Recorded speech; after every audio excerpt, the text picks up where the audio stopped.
Cathedral রোডে কালীঘাট তৃণমূলের 21শে জুলাইয়ের মঞ্চ থেকে ঋতব্রত বন্দ্যোপাধ্যায়দের পাল্টা নিশানা করেছেন অভিষেক বন্দ্যোপাধ্যায়ও। আমি মমতা বন্দ্যোপাধ্যায়কে অনুরোধ করব, একটাকেও ফিরিয়ে নেবেন না। পিঠ বাঁচাতে বালিশ চাটাতে সঙ্গে যাচ্ছে ওরা। আক্রমণ করে কি বলেছেন অভিষেক বন্দ্যোপাধ্যায় দেখুন।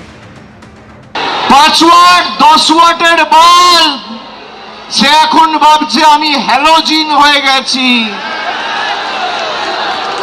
আরে বিদ্যুৎ সঞ্চার করছে মমতা ব্যানার্জি, শক্তি কেন্দ্র মমতা বন্দ্যোপাধ্যায়। যারা গেছে আমি নেত্রীকে অনুরোধ করব, দয়া করে আগামী দিনে একটাকেও ফেরত নেবেন না, একটাকেও ফেরত নেবেন না।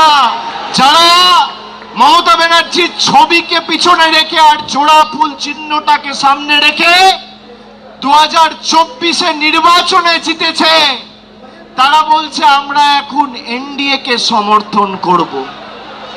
মানুষ ক্ষমা করবে?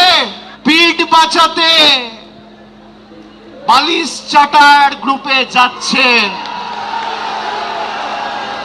এদেরকে তৃণমূল বলবেন না, বলবেন বালিশ চাটা। খালি বিসি বললেই হবে। হয় পুলিশের কাছে মামলায় ধৃত, আর না হলে মেরুদণ্ড বিক্রি করে বালিশ চাটা ঋতব্রত। এই দুটো ছাড়া আর বদলাতে উপায় নেই। 21শে জুলাইয়ের মঞ্চ থেকে অভিষেক বন্দ্যোপাধ্যায়কে আক্রমণ করেছেন ঋতব্রত বন্দ্যোপাধ্যায়। তিনি বলছেন, ডায়মন্ড হারবার ফুটবল ক্লাবের সঙ্গে কেরালামের কি সম্পর্ক? পাটের টাকা যদি আকাশ বিলাসে খরচ হয় সেটা জানাতে হবে। একজন চার্টার্ড মাফিয়া আর কিছু রিং মাস্টার যা করেছেন গণতন্ত্রের পরিবেশই ছিল না।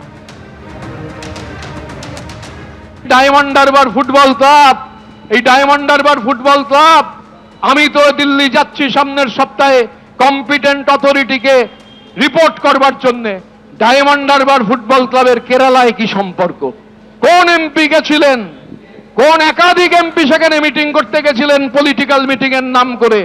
কেরালা থেকেও কি টাকা, আমাদের রাজ্যের লুট হয়ে যাওয়া টাকা, সেই টাকা কি চলে গেল মধ্যপ্রাচ্যে?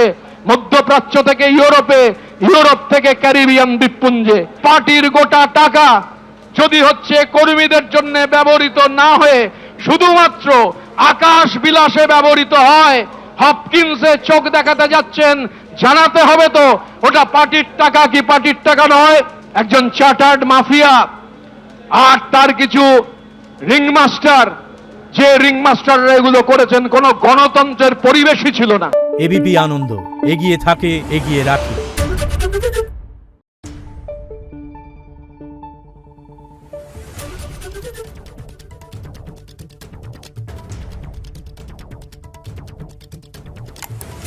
Thank you.